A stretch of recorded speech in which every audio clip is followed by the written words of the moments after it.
Crypto God here, and today we have three lovely f***ing facial-haired gentlemen here right now. We got Mustache Kraken in African Beard from IBNB. How the f*** you doing, gentlemen? Yo, very good. Great, man. Doing great, man. Woo! I'm excited because, your guys' website, I'm looking at it right now, and it's kind of pretty. Now, there's been a little bit of changing in the guard, so let's just focus primarily on, you got 8 core team members, right? And the 3 primarily running the show at the moment as far as the engine, are pretty much the guys in the room right now, right? Yeah, most definitely. Excellent. So guys, they're going to be updating their website, so be on a lookout for that. Because as everybody knows, in the crypto space, things are always moving. So with that being said, how are you doing today? Oh man, doing great. Very excited to be here. Woo! Me too, man. Me too. I put off going to the barbecue a little bit just so I could be here. Because, I really our colors, for your colors and my colors, they kind of go hand in hand, right? Black and gold. So I kind of dig it. Exactly. I dig it. Also, I really like the art that you guys have for your little icons and stuff. It's really, nice and crisp. My friend, we have a master of artwork on our team, Mr. Juro. This guy is quite a well-known figure in the crypto space, and he is, I can tell you, we are very happy to have him as a teammate because he has also been a very strong driving factor behind IBNB. Right. I mean, that's so cool, man. It is so cool that you guys got an artist on your team too, because it goes a long ways. It goes a long ways when you have those things in place, because brand identity is way more important than people realize, because definitely you can have a really great project, but there's no brand identity. How are people going to connect? Most definitely. You know what I mean? They have to be able to connect to what we're doing. If they're not connected to it, like on an emotional level, why ever would they invest? Absolutely. And it shows additional personality, right? The people behind what crypto we're making, or behind any crypto, those are the people that drive the team, and those are also the people that add the special touch to branding, and that shows. Right. It really does show. I mean, it really does. I mean, you can tell how serious a project is about how serious they take their branding. I agree. Exactly. In my opinion, so my background technically didn't start in crypto. My background came from creating YouTube content and establishing strong brands. And the first thing is you have to have a color palette, right? And the color palette, whether it is, you got to stick to that palette, right? Like there's colors that you need to make it your thing. And because what will happen is people start connecting stuff to the color to your project. So it's like if for instance, someone sees black and yellow, they see a bumblebee. Now every time they see a bumblebee, despite the fact that, bumblebees have been around longer, but because you're in their face more, they're going to think of your project. That's the power of it. Definitely, Crowley. And, on that note, what we're also releasing soon is a branded sound for IBNB, so that at every point where people receive their rewards and their claims, they can hear a sound that will pop up. So, with regard to branding, we've really taken the time to line things out as good as we could. Yeah, I mean, I can see the effort that went into the website too. Like the little glow on the tower is a really nice thing. And then you have very distinct branding. And it's very nice. It's very nice. That's what I got to say. As far as it goes, this is a really well put together package branding wise. It looks extremely professional, looks really nice, and you don't get that very often in the space. Yeah, thanks a lot. It's greatly appreciated to hear that. We do the best we can. Yeah, for instance, but I only have one thing to say, right? You have this anti-dump mechanism, right? Yes. And it's pretty much to stop whales, right? It's to stop whales. It should be called the harpoon, baby. It's a harpoon. The harpoon. That's actually a good one. Yeah, I've been trying to get that going to where people because anti-whale is so much harder to remember than harpoon, and it makes sense. It just clicks. it clicks, you know. I want to evolve the language that we use in the space, because the more we evolve the language and have a lexicon that's more coherent, the better off it's going to be for everyone as a whole. Because for sure. like this whole anti-whale thing, it's relatively kind of new. You know what I mean? Yeah. Relatively kind of new. And people have been trying to figure out what to call it, because like you see anti-dump mechanism, anti-whaling tool. It's just a harpoon. If you're going against whales, it's a harpoon. Moby Dick style, right? Yeah, absolutely. You know, like you could even call it the Ahab mechanic. Huh. You know, like for instance, an anti-whale tool should be called a harpoon, and a whale hunting tool to follow whales should be called Ahab. Like, let's keep it streamlined. Let's use powerful words that sit in the subconscious of society and memory, and like use it. Why not? Crowley, we are expecting to release more projects. So who knows? Maybe we take your lexicon into consideration, and call you up for a next one, and we'll be able to show you some interesting things.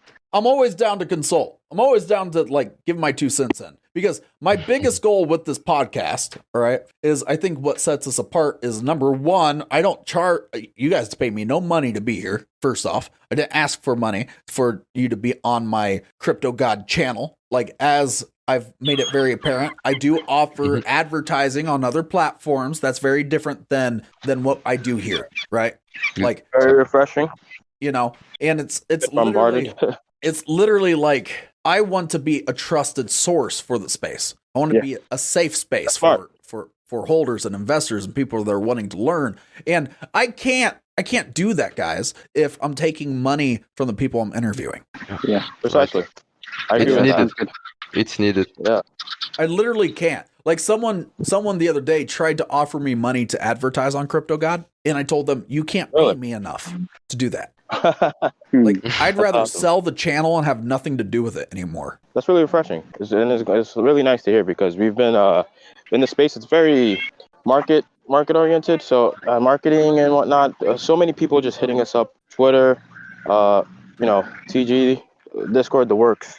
And so you not asking for anything is it's a bit surprising, because you do come off very professional. Well, and it also shows a sign of integrity, which I believe is quite needed in this space. Right. Exactly. And that's the thing too, right? There's some currencies that should be talked about, some projects that should be talked about, that don't have the money to pay to talk on an interview. They don't. And so there was a point where I was talking about scheduling, like people paying for my scheduling slots, right? For my time slots. And like, I thought about instituting at one point a rescheduling fee, because these people would just not show up to the interviews, and then I would lose opportunities to make content. And, I see. Yeah, that makes sense. Then I thought about it. I thought about it really, really hard. And I'm like, that's not how I want to run my business. That's not how I want to run this. I think, maybe if we get to the point where I have 1,000 people looking to get on, right? We just have a scheduling fee just to get them on the docket, like something very, very small, like to justify putting someone on the schedule. Maybe in the future, when I have like 1,000 people online or whatever. Nice. We'll get Mustache to set that click up for you. He's really big on the organization. Getting everything organized. It's just, as of right now, right?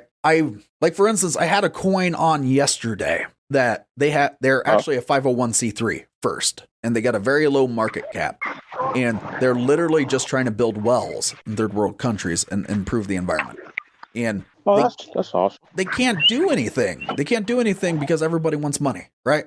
And I was like, that's kind of shit when you have something that's a legitimate charity, right? Like what they do, and this is a cool little thing that they do though, is they pay people that do charity work in their coin.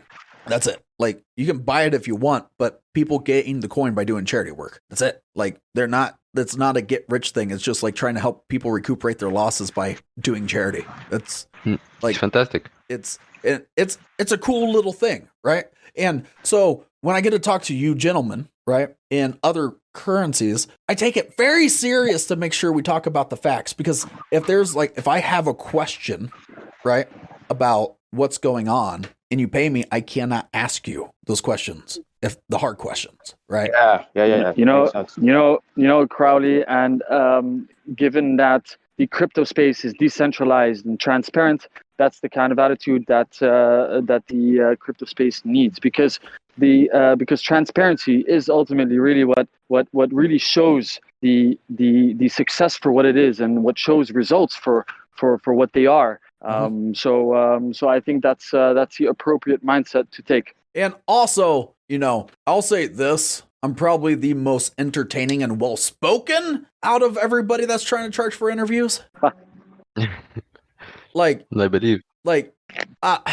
Nothing against these other guys, right? But I have significantly more time on a mic than they do. I have a lot more time on a mic. And so let's talk I'm about... competitive, so just talk your shit. Hey, upgrade your mic, bro. I'm at a park right now. Upgrade your mic. Normally, I'd have the boom mic at home. Well, you come talk to me. What are you doing? We'll link up after the let's do it. So you guys are in your quarter 2, correct? Right, of your roadmap. Where are you at on your roadmap right now? So even that, because we have been progressing extremely fast. So the roadmap, as you see it, has been is being more outdated by the day, just because we are developing and progressing extremely fast. So we are, let's say, on this year, you would consider us to be in the second quarter, but we launched on the 29th of June, and so we're still a young cryptocurrency, and absolutely, we have quite some interesting things on the roadmap that we're very eager to share with everyone. Right. And then also, now, speaking of a little bit of hard questions, right?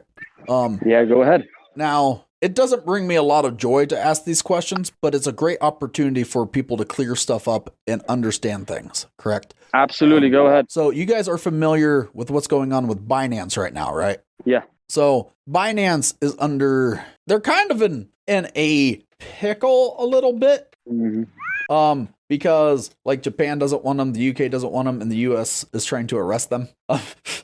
It's a snowball effect. Yeah. So my big question, right? Because your branding is similar, and it's a similar type of brand, similar. But I mean, I think your guys' branding looks better than Binance, to be honest. Thanks for that. The reason why I say that, right? If I go to Binance's website, right? It's not a really satisfying website to look at. It's not really the brand identity isn't very strong. Like, you have a little bit of the color on there, but it's like the brand identity doesn't quite fully exist, so to speak. And like, I don't know, maybe I am just old school. When you bring a product to launch, you make it look really nice. I don't know. Maybe that's not the thing anymore. Maybe they want it to make it look like it was published on WordPress. I don't know if that's what's popular now. All I know is when I look at a project, I like seeing stuff like your guys' website. Thanks a lot. Oh, thank you. I'll say that. So you guys are on the BSC, right? Yeah. And with the stuff going on with Binance, like, are you concerned at all that the implications of things going on with Binance are going to actually affect you? Yeah, I think that's a very good question. A couple of points on that. Well, first of all, the cryptocurrency space is a truly decentralized space.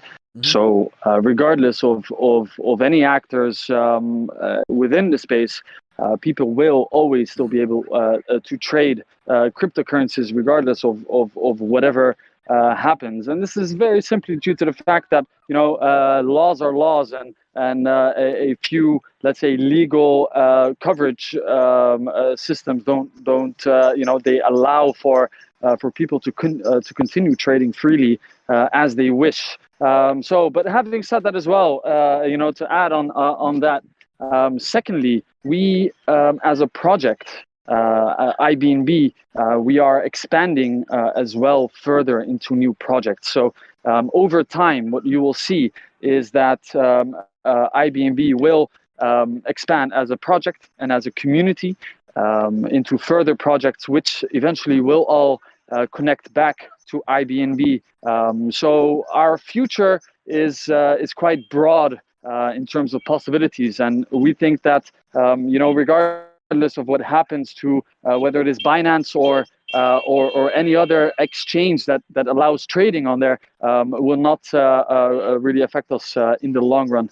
Right. And the other thing that I get really curious about, right? Because I have friends throughout the entire space, people that have been in the space for a long time, people that have made multiple millions of dollars, and which is bizarre to me, right? Because as far as being a public figure in the space, I'm relatively new to the space, right? But one of the things that was brought up to me by another person, which I think it's worthwhile to at least consider and come up with a contingency plan, right? They cut off the head of the snake of Binance, right? Mm. And if the body does flounder, so to speak, without the leadership for the BSC, we could see a real crisis if something happens to the BSC, being that there was so much faith put into it.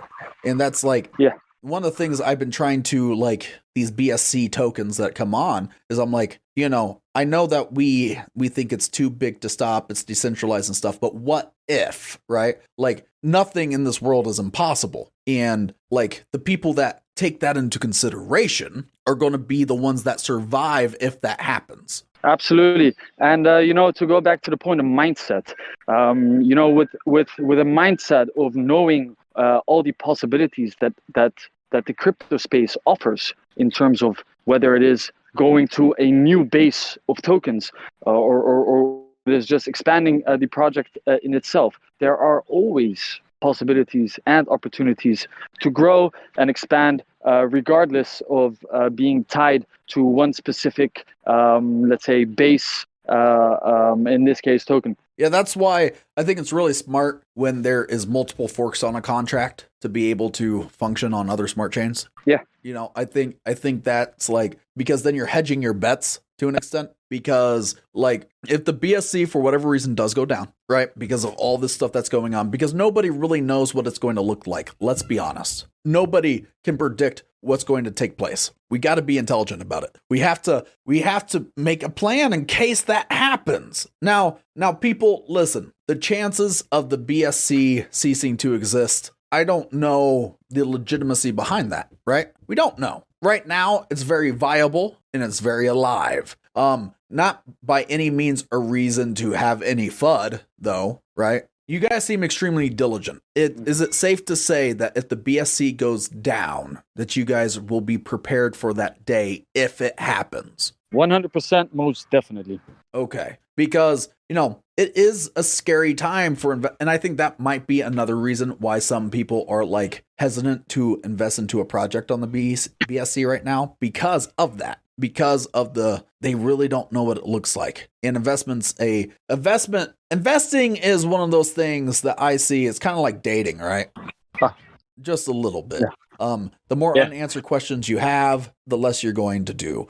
But so it's I think that's a very interesting analogy. And 100%, there are risks tied to everything, especially investing. That's what you get out of it, right? It's a risk and reward. But on that note, I do want to mention that even if you have a small peek into our community, you will very clearly see what we're building. And you also very clearly see how much our seriously great community has been and is supporting us. So regardless of anything that could happen, in terms of one tide actor, let's say, within the space, we are 100% certain that we will continue to grow, regardless of being tied and dependent on anyone else. Now, I want to break down your tokenomics really quick. Who wants to talk about tokenomics? I would like to. to talk about it, because when the one thing I'm looking at with the mechanics is the one thing I would personally suggest is just have a nice little graphic to where it has like a pie chart of all of what the tax looks like, right? Because you got your buyback protocol, which is 4.5%. You have a burst protocol of 0.1%. And then it talks about the reward contributions and the dynamic tax protocol, right? Yes. So the only reason why I bring that up, right, is because I'm sure people are like looking at it, and because they have short attention spans like goldfish, they might not read that fully. So let's break it down right here, right now for them. Absolutely. Sure. Yeah, I can go ahead, because a simple pie chart will not explain the real mechanics behind our token, and this is very simply due to the fact that we are a very dynamic token. As a matter of fact, we are the only dynamic token within crypto. And what I mean by dynamic is that the taxes and the mechanics behind the scenes, they adapt according to the financial health of the token, which means that if on some certain aspects, if the financial health of the token is, let's say, in jeopardy, the mechanics will adjust automatically depending on those market factors. So it's a complicated concept, right? Well, very simply said, it is it splits the tax between the liquidity pool and the reward pool, so that if the token is in a healthy state, it will provide more rewards to the reward pool, and thus more rewards to the investors. And actually, by some research and analysis, which was actually conducted by one of the people in our extended team, we found by facts and the results of the research that we are the highest rewarding token within cryptocurrency. And to be honest, we can take pride of that. We worked very hard to get where we are at this point, and our system is very well designed, and we can and will continue to improve on it. So because you said that, I have to ask the question, right? Go ahead. The highest rewarding token. Yeah. Where's that number come from? Real quick. So we compared it to the rewarding tokens that are out there now, and I will. We are in a more casual setting with talking to you. So we have looked at some of our competitors, and actually two specifically, which were the most, let's say, renowned, or the most known cryptocurrencies with regard to rewards. And we compared it, and the highest rewarding token between those two, and they are actually quite known projects. But I prefer. I prefer not to drop names, but from the highest one. So we compared both of them, and actually one of them turned out after research that the gas fees did not even cover the actual return on investment. So that was actually it was quite funny to analyze. The second one, we after the analysis, we found out that our token provides 17 times more return on investment than they do, and they were actually quite a known project within the cryptocurrency space. So at this point we can confidently say that we are the highest rewarding crypto. Well, it's very interesting. It's very interesting. Of course, like everyone, do your own research, because I'm sure Absolutely. They would love to be put to the test. Yeah, 100%. exactly. Because so far the highest redistribution I've seen up to this point is there's like a token called piggy bank token. I don't know if you've ever heard of them, that does 10% redistribution. Yeah, of the tax, you mean? Yes. Yeah. So yeah, but that's that's a different mechanism than what we're talking about. So okay. We are the basic tax split. What we've talked about earlier is indeed, so we have a 10% tax rate, but on top of that, what is not very clear at first glance, but what is very important, which is why we can't just simply show pie charts, is that the reward contributions and the anti-dump mechanisms, they all add to the reward pool. So our reward contributions, they will support the reward pool by having people that are receiving a lot of BNB as rewards. We add additional tax, by tranches and percentages depending on how much they receive, which go back to the reward pool. So we have additional mechanisms, which, by the way, we can analyze and monitor to see the health of the reward pool. And then we can adjust those tax rates even to assure that our investors will get sustainable rewards. That's really good to hear, and as I said, like, if you paid me, I couldn't bring you out on the spot like that, right? And yeah, but it's a good thing because you had an answer ready. Oh yeah, absolutely. We are on this this podcast with you now, also because we trust what we've built. We spend a lot of time on it, and we are ready to answer any questions. I do think the dynamic tax protocol is super important because, and this is why, it takes the health of the currency into effect. Yep, absolutely. And that is what the dynamic nature of the token brings. So I'll read, because I've seen some tokenomics wreck a coin before. Oh yeah, for sure. And this is, when we enter the space, we looked around and we just noticed that there's a lot missing in this space, and especially the dynamic nature. So if you place a very stable and fixed tax on transactions, some of this tax, some of this cash flows, they're sent to places which, first of all, cannot be recovered, and second of all, they're literally a waste of money. So when you have a liquidity pool that is already at a healthy state, why would you supply it with more money? It's for us, we believe that it's a lot better to redirect those extra funds when the reward pool is already at a healthy state towards the investors and the reward pool. Right. Absolutely. With that being said, folks, you need to take a long, hard look at IBNB. It is a interesting project, and I'm very interested to see where it's headed.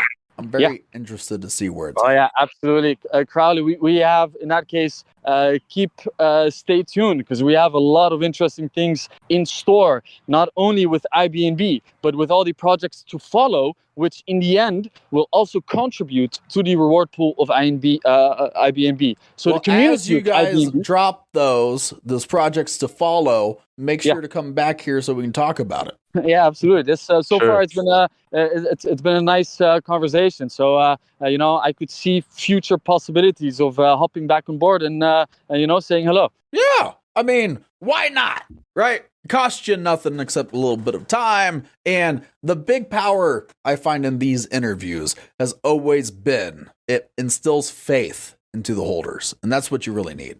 Definitely, and they can learn and know the team behind the project on a bit more personal level. It's a lot different than when you read some text and when you hear someone's voice talking in a normal conversation. So I completely agree. These are moments also for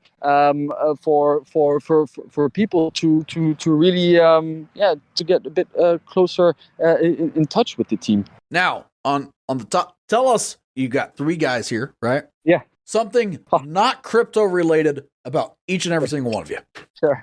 Not crypto related. Okay, so would you like to hear my background? I can give you a short run through about that. If you want, I want to hear about a passion though, something you're passionate about outside of crypto. Sure, 100%. Like I said, if people can get to know the team behind IBNB a bit better, I'm all for it. So long story short, I am half Dutch, half Jordanian. I was born in Kuwait. I was around 2 weeks old when we moved to the Netherlands. Lived here for 9 years, moved to Jordan, lived there for 11 years, went back to the Netherlands, and basically continued my story.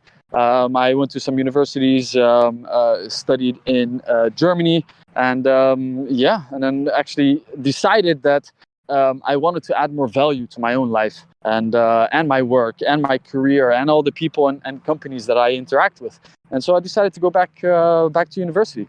And then I completed a Master of Computer Science. And then at a certain point towards the end of my studies, I got in contact with another university. I got a scholarship and studied a second master in financial management. So it is, I would say, a bit crypto related, but just in the sense that computer science combined with finance kind of gives you crypto. But on that note, I actually never really did or studied anything crypto related or blockchain related that much actually during university. But it's always been on my mind. Like I think everyone in this space, looking at all the new projects that are launching, and it's a very exciting space. And at a certain point, we got in touch with the people also in this chat, in this conversation, and from there on, the story begins. Oh, hell yeah, man! Like, that's great. Now, Mr. Kraken, I need to know something about you. I need to know something about you. What's something that you're really passionate about outside of crypto? About learning. Like Learning. I love to learn everything. Crypto is something. You need to learn, right? Because there is no books about how crypto works exactly. How do you expect with certain points as well, and learning in general. That's excellent, man. I'm the eternal student myself. Yeah, I'm the eternal it's student needed. myself. It's needed. I also love to learn. That's the big thing. Yeah. And so that's really good, man. That's really solid. African beard. Okay, sir. Yo, Now, is my mic better now? a little bit. Oh, well, yeah, sorry about the poor quality. I'm using an old iPhone headphone. It's okay. And yeah, normally So, I'm home with a better mic I setup. need to know something about you that's outside of crypto. My passion? Something you're passionate about. Okay. Well, with my upbringing, I grew up in New York City. Grew up around some bad parts of I'd say the city, more poor side. For doxing purposes, I don't live there anymore, but I lived in the Bronx, and I don't like to get deep into it, but it was a learning experience. Through that time, I basically developed a keen sense to just observe and just try to get a good idea of my surroundings at any time. And the team says I'm really good with people, and I think that's where it stems from. Mm-hmm. Just I don't know. That's kind of my thing. And my current career has to do with people as well. I lead a team outside of crypto, and it's more of a coordination thing, telling people what to do, but not in a demanding sense, I guess. I'm getting sidetracked here, but I'd say one of my passions is people, just knowing people, learning them, seeing how I fit well, and sports, I guess. What's your favorite team? Sports tied Favorite sport? to Knicks, but they're garbage, so I won't say much about them right now. Aside from that, Listen, I'm a Minnesota Vikings fan. I understand. Okay. well, you get it. You get it. Like, every time we get to the fucking playoffs, we choke. And Hey, at least you get to the playoffs. the Vikings, listen, the Vikings will consistently get to the playoffs. Consistently. I You got remember that going for you. we had the opportunity, okay, to have the Super Bowl at home. We had the opportunity to have the Super Bowl at home, and they couldn't pull off the playoffs again. Like, I'm a little upset about that. I ain't gonna lie. We had the opportunity. It was gonna be at the It's at the stadium. fingertips. You guys are tasting it. It was right there. It was right there. And I'm like, oh, this is our year. This is our year because it's going to be at home. There's no way that we ain't getting that fucking ring if we have it at home, right? Because, and the fucking Eagles, man. I think it was the Eagles that stole it from us, if I remember correct. I'm more of just upset about what happened. And I'm just, Yeah, sorry. man. I'm having some PTSD. I got you. I'm genuinely upset about it. I'm genuinely upset. Like, I'm just I can tell. oh. I can tell. because Well- it was at home. It was going to. Fortunately, unfortunately, the teams I root for are always, I guess, the underdogs in a sense. The Knicks, the Jets. Getting bigger, getting back into soccer. So I haven't really chosen a team yet. But yeah, yeah, you were close, man. It was right there. It was right there. Damn it, right?